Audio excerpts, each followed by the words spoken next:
ክቡራን ተመልካቾቻችን ማን ወሰነው የሚል ንቅናቄ መመስረቱና በተለይ በማህበራዊ ሚዲያ እንቅስቃሴ ላይ መሆኑ ይታወቃል። የዚህ ማን ወሰነው እንቅስቃሴ ቡድን መስራቾች እና አመራር አባላት ከሆኑት ከአቶ ወንድማገኘው አዲስ እና ከአቶ ሙልጌታ ታዬ ጋር ቆይታ እናደርጋለን። ወንድማገኝ እንዲሁም ታዬ በጣም አመሰግናለሁ። ምናልባት እንግዲህ ማን ወሰነው የሚለውን ነገር ከዚህ ቀደም በተለያዩ መድረኮች ላይ ስታንጸባርቁ ቆይታችኋል።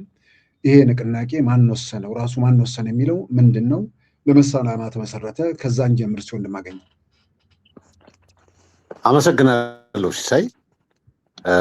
ማን ወሰነው ንቅናቄ የተጀመረበት ምክንያት አለው። የኢትዮጵያ ጉዳይ የሚል የመወያያ መድረክ አለ። ብዙ ጊዜ በአንተም ፕሮግራም ላይ ስናስተዋውቀው የነበረ ነው። በዚህ ውስጥ ከተነሱ ጥያቄዎች ሲብላሉ ከነበሩ ጥያቄዎች አንዱ የዓለም ሁኔታ እየተቀየረ ነው። ዓለማችን በከፍተኛ ወጀብ ውስጥ ትገኛለች። ወዴት እንደምትሄድ አይታወቅም። በዛ ላይ የኢትዮጵያ ጉዳይ በአፍሪካው ቀንድ ውስጥ ብዙ ነገሮችን የሚያመላክት፣ ለምሳሌ የጂኦፖለቲካው ጉዳይ ኢትዮጵያን በቀጥታ የሚመለከታት ነው። በዓለም ዙሪያ እየታየ ያለው ለውጥና ወይም ሽግግርን ብለው በአካባቢው የሚታየው የጂኦፖለቲካ እንቅስቃሴ ኢትዮጵያን በበጎም በመጥፎም አፌክት ሊያደርጋት ይችላል። ታሪካዊ ጠላቶች አሉን። ብዙ ስንክሳሮች አሉ። በአካባቢያችን አዳዲስ ኃይሎች እየመጡ ነው። አዳዲስ መንግስታት በአካባቢው ላይ የበለጠ ትኩረት እንትን እያሉና ጥቅማቸውን ለማግኘት በጣም ከፍተኛ ጥረት እያደረጉ ነው። ስለዚህ ተገደን ወደ ጦርነት ልንገባ እንችላለን። ልንገባ እንችልበት ሁኔታም ይኖራል። ስለዚህ ካለፈው ተሞክሯችን በተለይ ከህወሓት ጋር በነበረው ትግል ጦርነት ላይ ዓለም አቀፉ ማህበረሰብ፣ ታላላቅ የሚዲያ ተቋማት፣ ሀገራት፣ የረድኤት ድርጅቶች በሙሉ ኢትዮጵያ ላይ እንዴት እንደዘመቱ እናውቃለን። በዛ ደግሞ ምልክቱ አለ አሁንም። ስለዚህ እንደዚህ ተዝረክርከን ባለንበት ሁኔታ ያ ነገር ቢደረግ ምንድነው አስተዋጽኦ ማድረግ የምንችለው ለሀገራችን?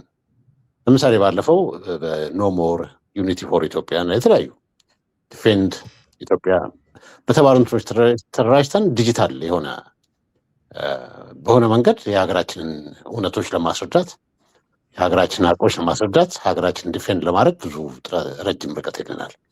ስለዚህ በአሁኑ ሰዓት ተበታትነን ያለ ነው እና ተሰባስበን ለእንደዚህ አይነት ነገሮች ዝግጅት እናድርግ። ስነ ልቦናም አጠቃላይ በተደራጅተንም ዲጂታል የሆነ አደረጃጀት እንፍጠር በሚል መንፈስ ነው ይሄ ነገር የተጀመረው። እንግዲህ በጥያቄዎች መሀል እያብራራን እንሄዳለን የተቀሩትን ሁኔታዎች። አመሰግናለሁ። ምናልባት ሙልጌታም እዛው ላይ መጨመር ትችላለህ። ከዛ ውጭ ማን ወሰነው ራሱ የሚለው ምናልባት ድንገት ለሚሰማም ሰው ትርጓሜውንም ወይ ደግሞ መልዕክቱን ማወቅ ይፈልጋልና እሱንም ጨምረ ማን ወሰነው የሚለው ራሱ የንቅናቄያችሁ መጠሪያነቱ ከምን የመነጨ ነው? ወንድማገኝ ባነሳው ጉዳይ ላይ መጨመር ትችላለን። አመሰግናለሁ ሲሳይ፣ እድሉን ስለሰጠህን በድጋሚ አመሰግናለሁ። ወንድማገኝ አንስቶታል የተሰባሰብንበትን ምክንያት። ይሄ ስብስብ ዋናው በውይይቶቻችን መሀል በተለይ በኢትዮጵያ ጉዳይ የቴሌግራም መድረክ ላይ በሀገራችን ጉዳይ የተሰባሰብን የምንወያይ ኢትዮጵያኖች ምን እናድርግ፣ እኛስ ምን አስተዋጽኦ እናድርግ፣ ምንስ ይጠበቅብናል የሚሉትን ውይይቶች በምናደርግበት ጊዜ ነው ይሄንን ተሰባስበን አንድ ነገር ለማድረግ የወሰን ነው።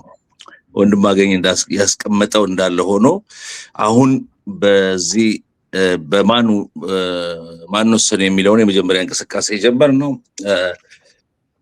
ኢትዮጵያ የባህር በር ያስፈልጋታል የሚለውን ወሳኝ ጥያቄ ይሄ የመንግስት ጥያቄ አይደለም። ይሄ የፖለቲካ ፓርቲ ጥያቄ አይደለም። ይሄ እንደ ዜጋ የሁላችንም ጥያቄ ነው። ስለዚህ ይሄ ጥያቄ በመንግስት ስለተነሳ ይሄንን ጥያቄ ደግፈን በማህበራዊ ንቅናቄ ይሄንን ለኢትዮጵያኖች፣ ለኢትዮጵያ ወዳጆች እና ይሄንን ለሚመለከታቸው ቦታዎች በሙሉ ለማስተላለፍ እና መልዕክቱን ለማድረግ በጋራ ተሰብስበን መንቀሳቀስ ጀምረናል። ይህን በዚህ ምክንያት ነው ማን ወሰነ የሚለውንም ስም የወሰድነው ሀረጉን የመዘዝነው ጠቅላይ ሚኒስትሩ በፓርላማ ካደረጉት ንግግር ላይ ነው። በእርግጥ ማን ወሰነብን? ለምን ተወሰነብን? ለምንስ ይሄ ሻጥር ተሰራብን? ማን ነው የዚህ ባለቤት የሚለው ጥያቄ የሁላችንም የሚከነክነንና የሚነካን ስለሆነ ማን ነው ኢትዮጵያን የባህር በር አልባ እንድትሆን የወሰነባት?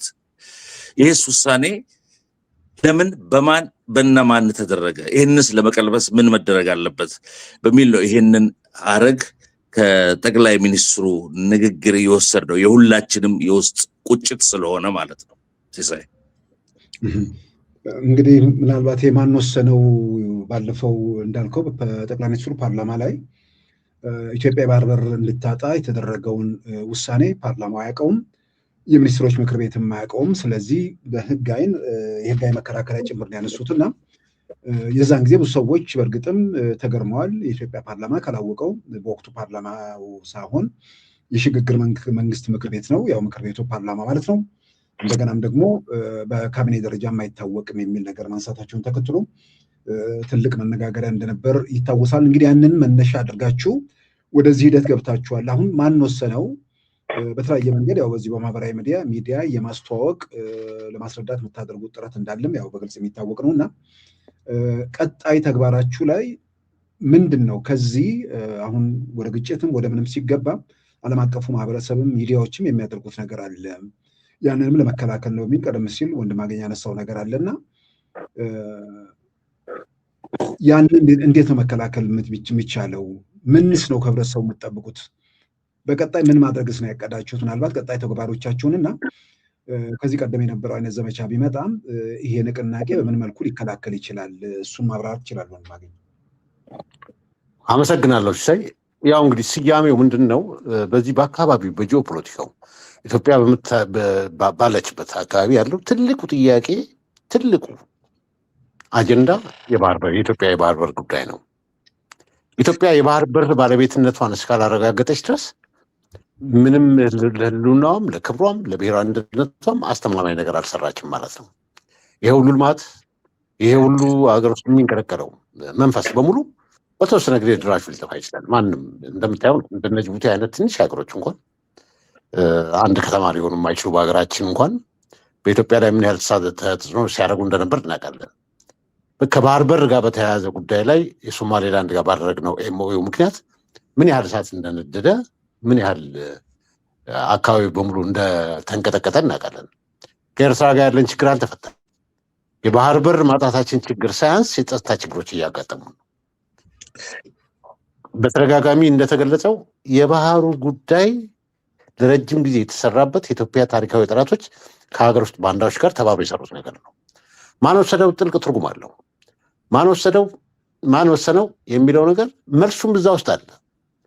ይህ ፍትሐዊነት፣ ይህ ሞራላዊ ድርጊቶች ከታሪክ ከተለያዩ ነገሮች ጋር አዛምደን የምናነሳቸው ብዙ ነገሮች አሉ። የኢትዮጵያ ሀቆች አሉ። የባለቤትነት ጉዳይ አለ። የብሔራዊ ክብር ጉዳይ አለ። የሉዓላዊነት ጉዳይ አለ። የደህንነት ጉዳይ አለ። ብዙ ነገሮች ናቸው እዛ ውስጥ ያሉት እና ያንን ነው እንደ መሪ ቃል የወሰድነው። በነገራችን ላይ ማን ወሰደውን በሚለው ንቅናቄ ውስጥ ስንንቀሳቀስ ሌሎች ሀገራዊ ጉዳዮችን እንትንላቸዋለን ማለት አይደለም፣ እንዘነጋቸዋለን ማለት ነው። አበይት የሆኑ የሀገር ጉዳዮች ላይ እንደዚሁ እንንቀሳቀሳለን። ያሰብነው ምንድን ነው? በባህር በር ጉዳይ፣ በኢትዮጵያ ትልልቅ ጥያቄዎች ጉዳይ ላይ ማህበረሰባዊ ማህበረሰባችን ግንዛቤ እንዲያዳብር፣ ታሪኮችን እንዲያውቅ፣ አጠቃላይ በአስተሳሰብ ላይ የሚሰራ ነገሮችን ማስተማር ማሳወቅና እንደዚህ አይነት ነገሮች ላይ የመወያያ መድረክ እንዲሆን አጀንዳ ክሬት የማድረግም ነው አንዱ ዓላማችን። በሁለተኛ ደረጃ እንደዚህ የወጀብ በተለይ ቴክኖሎጂ ባመጣው ጉዳይ ይሄ ዲጂታል ወጀብ አለ። ያው ድሮ የምታውቀው እንደዚህ አይነት ነገር በኢትዮጵያ ላይ በሚቃጣበት ጊዜ አብሮ እንትን ብሎ ጠንካራ ዲጂታል አደረጃጀት ፈጥሮ ለመመከት መቻል። ቢያንስ እኛ በዛ ግሩፕ ውስጥ በዛ ቤተሰብ ውስጥ የነበረን ሰዎች በዚህ የኢትዮጵያ ጉዳይ ውስጥ የነበረን ሰዎች ሁልጊዜ እዚህ እንወያያለን። ምን እንላለን? ግን ከዚህ ግሩፕ አይወጣም። ለሀገራችን የምንሰራው ነገር ምን አለ? ሀገራችን እንዴት ነው ዲፌንድ የምናደርገው? እንዴት ነው የሀገራችንን ሀቆች ለመላው ዓለም የምናሳውቀው? እንዴት ነው ማህበረሰቡን የምናነቃው? የሚለውን ነገር አሰስ ስናደርግ መደራጀት እንዳለብን አመንን። ዲጂታል ሰራዊት ያስፈልጋል፣ ለብዙ ነገሮች ይጠቅማል። አሁን ሀገራችን አደጋ ላይ ስትሆን እንደሚፈጠሩ ችግሮች ማሁን ለቀደምኳቸው ወደፊትም ደግሞ በቀጣይ የሚመጡ ስለማናውቃቸው ነገሮች ከዓለም ሁኔታ አጠቃላይ ከዓለም ኦርደር ጋር መለዋወጥ ጋር ለሚመጡ ነገሮች በሙሉ ተዘጋጅተን ራሳችንን መጠበቅ አለብን በሚል መንፈስ ነው የተነሳ ነው እና እንዳልኩ ነው አዌርነስ መፍጠር፣ አጀንዳ መፍጠር፣ በዲጂታል ተደራጅቶ የሀገርን እውቀት ማሳወቅ፣ የሀገርን እውነት ለመላው ዓለም ማሳወቅ፣ እንዲሁም ደግሞ በኢትዮጵያ ላይ የሚሰነዘሩ ጥቃቶችን በዲጂታል እና በማህበራዊ ዲፕሎማሲው መመከት ነው ሲጠቃለል ባጭሩ። አመሰግናለሁ። እንግዲህ ንቅናቄያችሁን ያው ምንድነው በማህበራዊ መድረክ ላይ የምትወያዩበት አጋጣሚዎች አሉ። አሁን ደግሞ ከዛ ሰፍቶ ሌላውም የህብረተሰብ ክፍል ጋር መልእክታችሁም እንዲደርስ የምትፈልጉትና ምናልባት ከአሁን በምታደርጉት እንቅስቃሴ ከአሁን እያደረጋችሁት ካለው ባሻገር ተጨማሪ ሰው ፍለጋ ነው ወይንስ እስካሁን የምትሄዱበትን መንገድ ደግሞ ለማስፋት ወይ ደግሞ ሌሎች ነገሮች ምንድን ነው? ዋናነት እስከዛሬ ከመጣችሁበት መንገድ የተለየ ነገር አሁን ለማድረግ የወሰናችሁት ነገር አለ ወይ? ምናልባት ታዬ እሱ ላይ ሙሉጌታ እሱ ላይ እንትን ማለት ትችላለህ። አመሰግናለሁ ሲሳይ። ትክክል ነው። ብዙ ሀገራቸውን የሚወዱ ኢትዮጵያኖች በተለያየ ቦታ በተለያየ ዓለም ተበትነው ነው ያሉትና ይሄ የባህር በር ሆነ የኢትዮጵያ ብሔራዊ ጥቅምን በተመለከተ ዝም ብለን የምንመለከትበት ወይም ትውልደ ኢትዮጵያን የሆነ ኢትዮጵያዊውም ሌላም የኢትዮጵያ ወዳጆች ዝም ብለን የምንመለከትበት ሳይሆን ይሄ ሀሳብ ሁሉም ጋር እንዲደርስና ድምፃችንን አሰባስበን በጋራ እንድንንቀሳቀስ በርካቶች በዚህ ዙሪያ እንዲሰባሰቡ ሀሳቡ ይሄ የመንግስት ወይም የአንድ የፖለቲካ ድርጅት ወይም የብልጽግና ብቻ ሳይሆን ሀገራዊ ጉዳይ ነው። ሁላችንንም ያገባናል፣ ይመለከተናል። ኢትዮጵያ የባህር በሯን ያጣችው በግፍ ነው። እውነት አላት፣ ሀቅ አላት፣ የባህር በር ይገባታል። ሌላ ብሔራዊ ጥቅሞቿ በሚነኩበት ሰዓት ተበታትነን ከምናሰማው ነገሮች በጋራ ተሰባስበን ብናሰማ መልካም ነው በሚል ለኢትዮጵያኖችም ጥሪ ለማድረግ ነው በያሉበት ወደዚህ እንዲሰበሰቡ፣ በዚህ ጉዳይ ላይ ኢንፎርሜሽን እንዲለዋወጡ፣ በጋራ ተባብረው ደግሞ እውነቱን ለሌሎቹ እንዲያስረዱ በያሉበት ሀገር ላሉበት ሀገር ለሚሰራው የኢትዮጵያ መንግስት ለሚሰራው የዲፕሎማሲ ስራ ድጋፍ እንዲያደርጉ ይህንን ስል ሲሳይ እኛ በነፃነት ነው ይህንን የምናደርገው። የሀገር ጉዳይ፣ የብሔራዊ ጥቅም ጉዳይ፣ የባህር በር ጉዳይ ይሄ የፖለቲከኞች ወይም የፖለቲካ ድርጅቶች ወይም የተቃዋሚ ወይም የደጋፊ ጉዳይ አይደለም። ይሄ የኢትዮጵያ ጉዳይ ነው። በዚህ ውስጥ የትኛውም የኢትዮጵያ ጉዳይ ያገባናል የሚል ከየትኛውም የሀሳብ ልዩነቱ ጋር ከምኑም ጋር ግን በሀገሩ ጉዳይ በኢትዮጵያ ጉዳይ በጋራ እንዲሰባሰብ ጥሪ ለማድረግና ለመሰብሰብ ነው። በተለያዩ ውይይቶችን ለማድረግ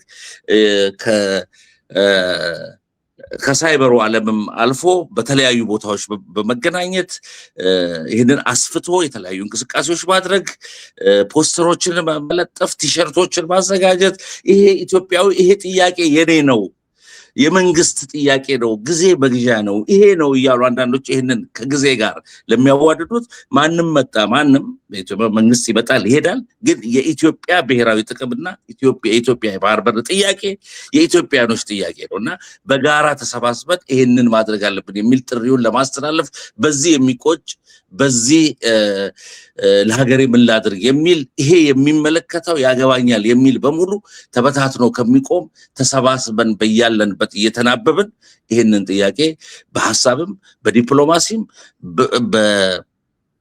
በገንዘብም በማስተማርም በሁሉም ነገር ለመርዳትና ለማድረግ ነው። ከዚህም አልፈን ይሄ እንቅስቃሴ ሀገር ውስጥ ሁሉ እንዲገባ እንፈልጋለን።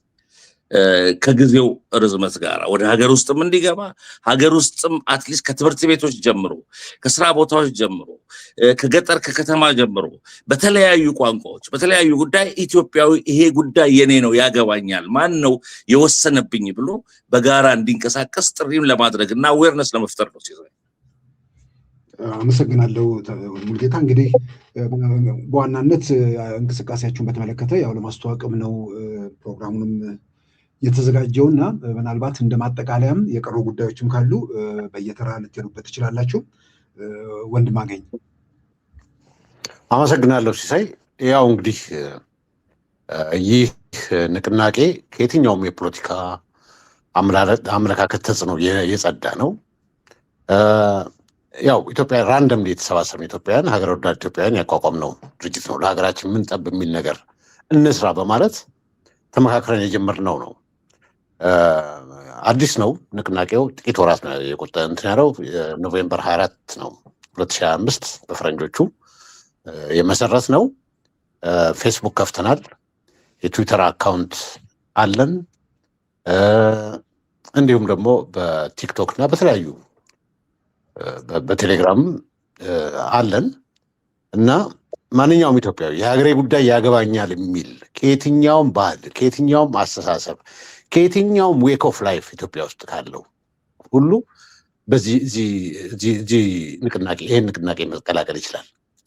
ዓላማው አሁንም ደግመን ለማሳወቅ የምንፈልገው ዓላማው የኢትዮጵያን ሀቆች ለመላው ዓለም ማስረዳት፣ ኢትዮጵያ በተጠቃችበት ጊዜ በማህበራዊ ሚዲያ ባሉት ፕላትፎርሞች በሙሉ መመከት፣ ለህዝባችን በአጠቃላይ በባህል ጉዳይም ሆነ በተለያዩ እንትኖች ምሁራንን በመጋበዝ ባለሙያዎችን በመጋበዝ የተለያዩ ጥናቶችን በማድረግ የግንዛቤ አድማሱ እንዲሰፋ ማድረግ፣ በማንኛውም ጊዜ ተባብረን ኢትዮጵያ እየተፈጠረ ያለውን በአካባቢያችን እየተፈጠረ ያለውን በሀገራችን እየተፈጠረ ያለውን በተለይም ከባህር በር ጋር ተያይዘው የሚመጡትን ጣጣዎች ከአካባቢያችን ከከበቡን ጥናቶች ጋር ታሪካዊ ጥናቶቻችን እንደዚሁም ከጽንፈኞች ከሌሎችም አቅጣጫ ሊሰነዘርብን የሚችለውን ጥቃት ለመመከት እና በአንድ ላይ መደራጀት አለብን። ማንኛውም ሰው ይሄንን ነገር በየቤቱ ሊቀባበረው ይገባል። በየተገናኘበት ቦታ በሙሉ አጀንዳ አድርጎ ሊያነሳው እንፈልጋለን። በነገራችን ላይ እዚህ አንድ ነገር ላስታውስ እንፈልገው ብዙ ጊዜ ወደ ትዊተር፣ ወደ ቲክቶክ፣ ወደ ተለያዩ ፕላትፎርሞች ስንገባ በጣም በርካታ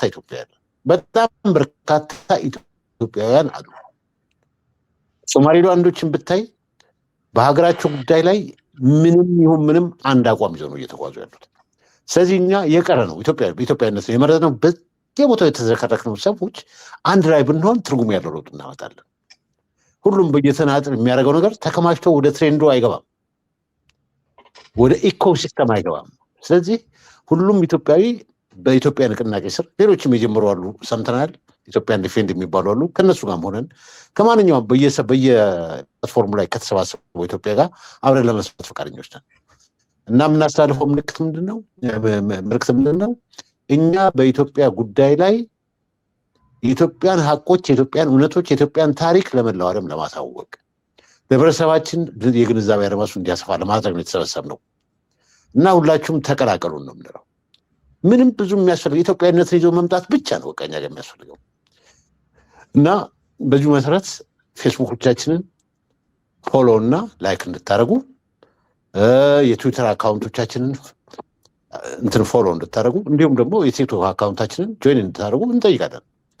በዚህ በፌስቡካችን ሁሉን ነገር ማግኘት ይቻላል።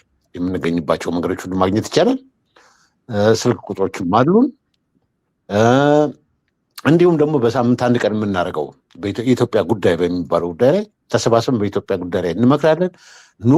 ወቅታዊ በሆኑ ፕሮግራሞች ላይ አጀንዳዎች ላይ ሰፊ ውይይቶች እናደርጋለን። ማንኛውም ኢትዮጵያዊ መጥቶ መሳተፍ ይችላል። ስለዚህ አብረን እንታገል ነው የምንለው። አመሰግናለሁ ሲሳይ።